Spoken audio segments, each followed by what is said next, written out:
next thing I would also want to show you is, of course, functions. So with Supabase, you also get cloud functions as you would with every other cloud provider, and which are, I think for now, can only be written in TypeScript or JavaScript, and then using Deno as a runtime. So maybe in subsequent videos I can show you that, of course, if someone is interested in doing that. But maybe what I can quickly show you is how to invoke those functions. So I can call this function, and then I can what I would need to do is to maybe just show you how to invoke such functions if you have them set up in your application. So we can set up our class again. I can call this function API handler, and it extends our base class API handler, and constructor is really not doing anything for us now, but I'm keeping this here handy just in case anything changes. Doesn't matter. And what I would want to do is to just create a function. I call this invoke. So this could be a method that you would use to invoke a cloud function. And again, it's pretty straightforward.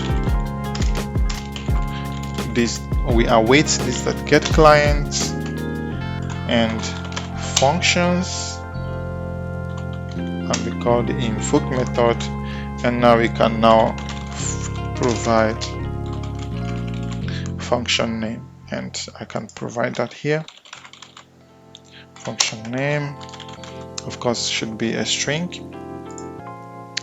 And of course, this also takes options, so I can provide those options, and this is actually where I get to provide things like maybe body, as you can already see here, and then this body can be a couple of things, but here let's say I'm passing a JSON. I can also maybe provide a body here, I don't know, objects, and then here I pass the body, and I can just do it like this. And that's it. And then of course, what do I get back? I get back an error. So I destructure this. I get an error, and here I simply maybe return the error. So what kind of error is this? Is any? I can just doesn't matter.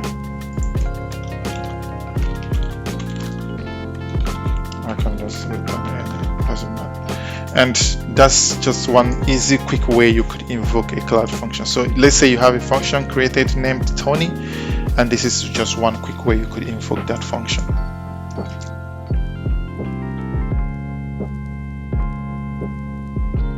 And the next thing I would want to show you would be working with cloud storage, in this case buckets. So if you're not familiar with them, so think of buckets as block storage where you could store static data. So that data could be, for example, images or videos or static files, as the case may be, whatever it is. And those you can actually store in here. So I would maybe show you again quickly, just so this video is not so long, and how you can of course work with that. So I can again call this buckets API handler, and this of course would extend our base class. Again, nothing happening here.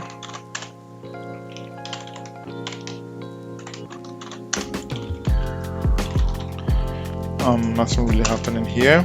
So I would show you simple. So the first thing I would want to show you would be maybe to create a function to create a bucket. So again, like I said, think of this as a block storage to store static data. If you have in your application, it's one way you have like user data, and you would want to store things like, let's say, profile pictures, something, is always best to store them in something like a bucket. And that's also why I would want to show you this. So give our bucket a name, and again we use our clients. As you can already tell, this is so versatile. So we get the clients, and now we are interested in storage. Now we can create our bucket,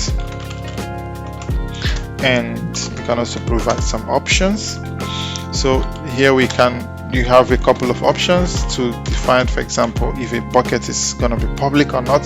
So if it is public, then means if you store an object in that bucket and then share the URL to that object with another client, with somebody who is not an authenticated user, then that person should be able to access that object. But if it is not public, then it would not be possible. And so again, this is where you decide things like, if you have, let's say, static HTML templates that you for example used to accumulate like FAQs, and then something like that you could store in like a public bucket and then just share the public URL, so that when users click on that, they get this static image, because again, you just want that to be public. Okay, so but for now, I don't want this bucket to be public. And I can also define MIME types. And so for my bucket, I would want to, for now, store images, and maybe only PNG images for now. And maybe I also say file size limit. So you get to actually set a couple of these parameters, and I can, for example, for now say 10 megabytes. That would be like the limit. And so that's it. That's all we need to do to create our buckets. And again, I destructure the return, so we get a data and an error. Okay, and here I can again return the error, and I say if error, we return it. Otherwise, we return data. So what is in data actually? So only name. It's fine. I'll return the name. So we again return our promise. Our promise could be a string or no. So what is the return type of this error? Storage error. So I can put this here. Storage error. Is it not defined? You know what, I'll just leave null here, and maybe I don't return this error for now. I console it, whatever. Of course, Tony, console.log, and data is possibly null. Are you sure? So the type is name or null.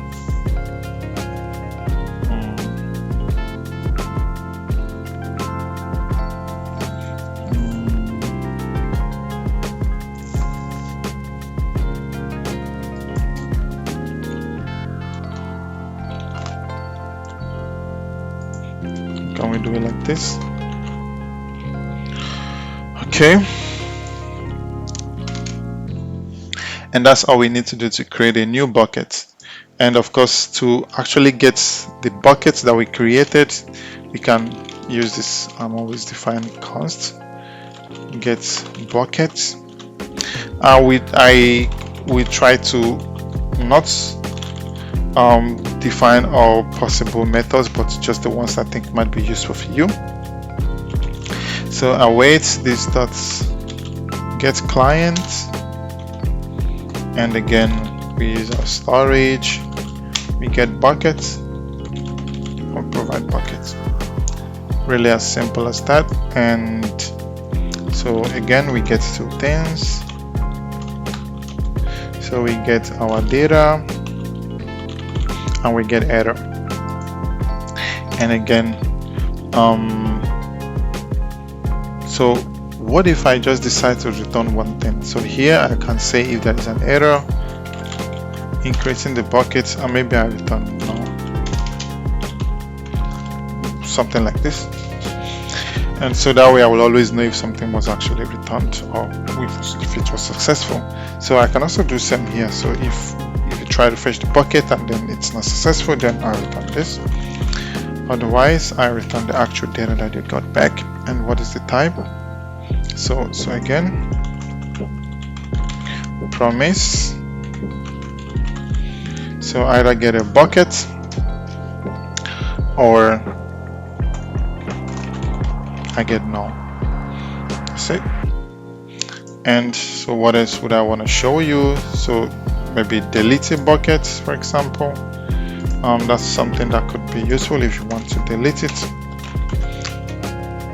So I can say delete buckets, again buckets, and since we are working with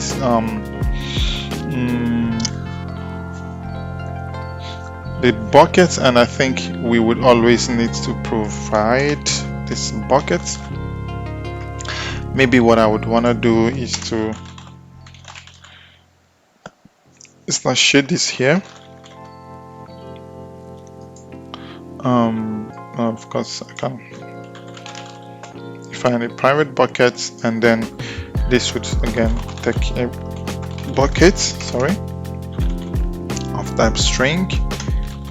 So now we can now set this at bucket equal to bucket, something like this. And now we don't need to provide this anymore. You can simply say that when you start share this class, you provide this. So I can clean this code up a little bit, and this becomes this that bucket. And again here I can clean this up. So I don't know. I of course, you tell me what you think would work best for you. So get client storage, again that's delete buckets, and provide the buckets. As simple as that. And again I get some things back. Again, this should be data and error. Yeah, data which contains a message, and error which could be null or storage error. And okay, so, and again I do something like this. So if I return null, I know that bucket deletion was not successful. Otherwise I return message, and message should be of type string also. Yeah, I can string.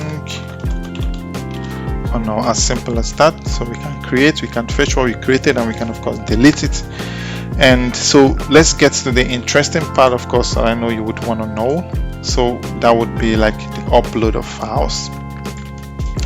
So async, I could call this upload file. And again, pretty straightforward. We get our client, and we go to storage, and then we say from, or provide our bucket, and really straightforward. And we upload. I don't want to update the buckets. And so here we have to provide the path, as you can already see here. And so I have my so this upload path will take two things, of course. We'll say path, which will be of type string, and the actual file, if you hover over this, you would see it would be of type file body. So, but now I'm just gonna make it any, and now we provide our path and our file, and I would like to provide a couple of options. So cache control, I would use 3006. So this would be 6 minutes. Yep. Upsert, I will set it to false. And that's it. That's all the code you need to upload an image to this bucket, or a video file, whatever that is. That's all the code you would ever need. This is really awesome.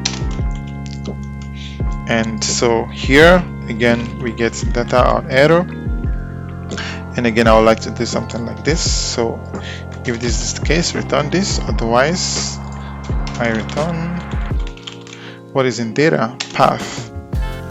Sorry, yeah, that's fine for me. So return a string or no. Awesome. And that's all the code you need to upload a path file. So just for your information, so this path file could be something like this. It could be tony.png. That's fine if that's where this the file path of this, for example, on your PC. But you could also do something like this. So tony/tony.png, and what that happens is this would within the bucket more or less be considered as a folder. So this is one cool way, more or less, you could, for example, store similar images. So you could have that your users, let's say they all have certain IDs, and let's say my ID is I don't know, 4, 5, whatever. If this is my ID, and you could always prepend this ID to every image I upload, and that way, of course, this works more or less like hash tables. So the more you separate your files in this more or less folder formats, the faster actually it is to retrieve these files.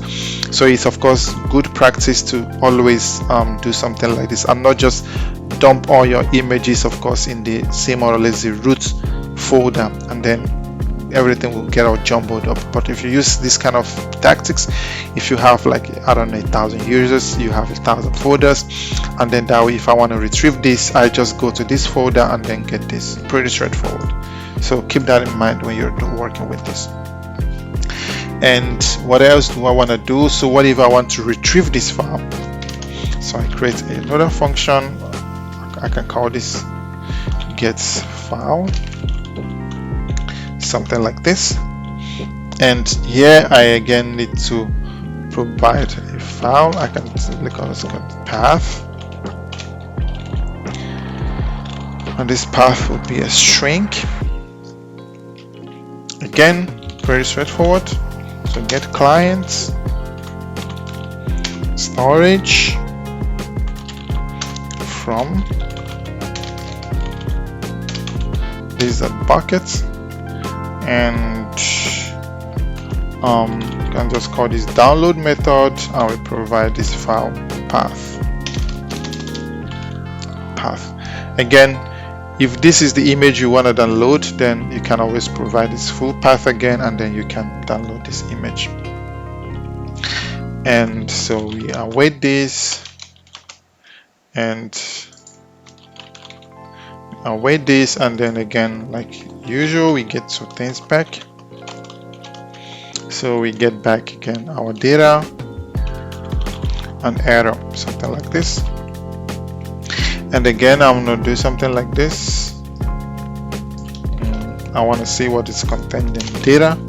So data contains a blob. So I can just return the data. And so here, of course, I can state the return type. So we could get a blob. No, please. We could get a blob. As straightforward as that. So what else would we want to do? So what if we want to delete a file? Again, pretty straightforward. Delete file. Again, we need the path, and of course this would expect us an array of strings. So of course, if you want to delete one file, then provide one path. If you want to delete many, then provide many. And again, pretty straightforward. We get the client. So we get our client again, and we say storage from. We provide our buckets, and we simply call the remove method. So if you look over here, it's expecting a couple of paths which are like strings, and now I can actually just make it a lot more intuitive and call this paths. And so again, the same format actually. So we get back this, and I can actually return this. And let's see what we have in here. So we get an array of file objs, and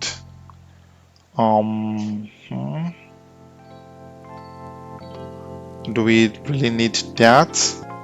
So maybe what I can do is, if there is an error, I say I return false, otherwise I return true. And so that I can return a promise of a boolean, something like this. And I don't really care about this. If I'm deleting the object, it's totally fine. So, but again, you might be wondering, so if we have a secure bucket that is not public and we have a couple of objects stored in there, so what happens when we want to share that image with someone who is authenticated? Do we even have that possibility? Of course, yes. And that's where pre-signed URLs come in. So pre-signed URLs more or less allow you to temporarily give an unauthenticated user access to a file. So you could actually provide the time limit more or less that this user can access this file, and after that the file would no longer be accessible to them. So more or less, pre-signed URLs gives you the opportunity to, of course, to give unauthenticated users a limited authentication to access your files. And so I would want to show you a couple of things on this topic, just so you have everything you need. So create a couple of functions. So one would be to get our signed URL, and the next function would be let's say signed URLs if you want to get a couple. And the next one I would want to show you is if you want to give this unauthenticated user a limited a timed permission more or less to upload file, we can get our upload signed URL. And so what else? So we can, of course, that URL would be useless if they cannot use it. So I would want to create a function that says upload with signed URL. Okay. And again, maybe what else I would want to do is to, if the file is already stored and I want to share it, I would want to get the items public URL and send this to the user so they can have access to my file. I'll try to define all these functions, and I think with this you should be good to go when it comes to working with pre-signed URLs, more or less. And again, don't be intimidated, this is actually straightforward. So we get our client again, storage from bucket, and we simply call this function create signed URL, and then we have to provide a path and path our image, and so we provide the path, and the next thing of course would be expiration. So here we provide a number which more or less would tell when this link would expire. So if I say something like 120, so 120 would be like 2 minutes. So you have 2 minutes to actually use this, otherwise it expires. Again, you get to decide what you want it to be here. Pretty straightforward. And again, they all have the same format, so I can copy this, put it in here. And what we have in data, so data contains an actual signed URL, and I can destructure this to get our, wait, what was it? Was it not signed URL? It's signed URL, so like this. And now all we have to do is more or less return this to the user. So here I can say if this error is not equal to nil, if we actually have an error, and maybe I just return null. So that way you know nothing was actually created. Other than that, I return my signed URL. And of course it's a promise. So I have my string and null. And I think, yeah, this might also be no, I think this is fine. So what is the problem? Signed URL is not assignable to, really? Data. So what is there? So data.signed URL. That's totally fine. So this would be, of course, if you want to get the signed URL just for one file. And again, as you can already guess, if we wanted to do same for multiple files, and then we can also do something similar. I can also copy this code if you want to upload multiple files. And here I can provide paths, which will be an array of strings, and I'll provide those here. And so again, if you look here, this should be like a list more or less. And so what I would want to return here would be, of course, an array of strings. So this would be like this presigned URLs that you could then use to upload those multiple files. And here I would want to map what I'm getting back, and what I'm interested in is item signed URL. And now, of course, I provide what we are returning. Of course, this will be an array of strings. No, pretty straightforward. And yes, so to get our upload signed URL, what we could easily do, of course, again, pretty similar to what we had before. We have our weights, we get our client, we get our storage, and of course we want to listen to this bucket, we want to access this from this bucket. And now we say create signed upload URL, and here you can provide. So maybe what I can actually do is something like this, just so you have this, you know this. So I can maybe split this and say folder and then path, right? And then so that here you can, I will force you to provide both more or less. So I'll say folder and path. So here I'm trying to force you to actually use the folder. Or not force you more or less, but to show you that's an option, how you could do it. Or you can of course put everything together and just pass a string to this function, whichever way, whatever you want to do, that's totally fine. And so this is really quite interesting, because this is we wanting to give an unauthenticated user the opportunity to upload or share a file with us who are authenticated users. And to do that, I would want to return a couple of things. So I would return URL, and I'll get this from this should be the signed URL, and then token. This will be really necessary for the user to upload the file. And one last thing, maybe path. This might not be really so important, but I'll just provide it. And I really want to type this just to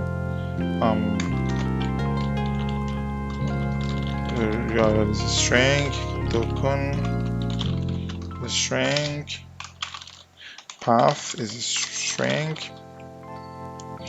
And so it's either you give me this or you give me null, and something like this. And now to actually use what we got up here to upload the file. What we can do is also pretty straightforward. So we come in here. So we need this more or less everything we have provided here.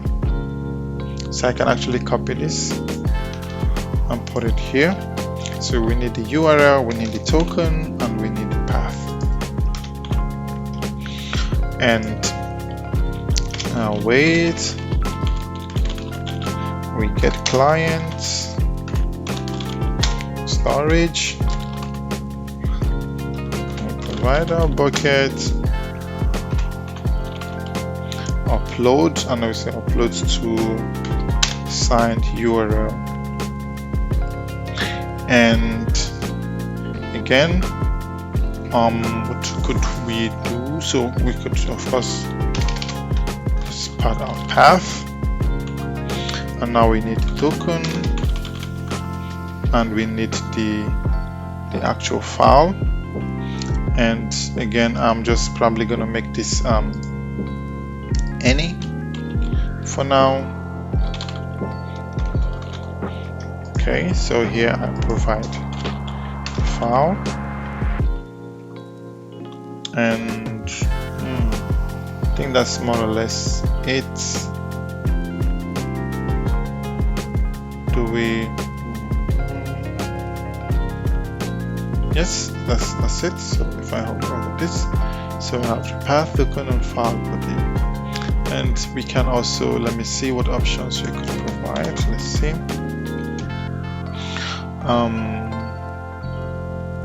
Maybe this is not necessary. I can take this out for now, it's fine.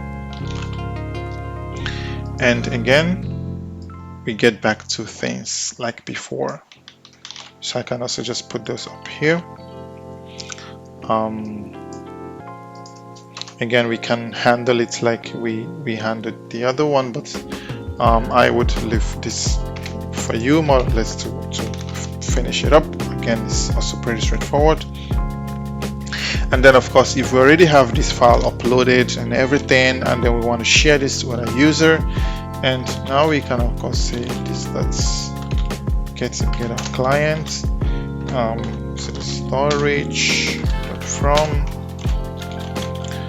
bucket, and we get our public URL, and here we would want to provide the full path of the object, and I can just put that in here. It should be a string, and that's really all. So I really hope that you learned a lot from this. So I've been able to show you more or less how to work with Supabase. I think this should be more or less enough introduction for you to already get started with Supabase. And then I've shown you how to work with databases. You create a table, and then we created a class more or less interact with this table, like perform CRUD operations, and of course listen to database events, and then subscribe to them and decide what we want to do with them. And again, of course, manage everything around authentication. And then of course I showed you how to work with block storages in case you're new to them.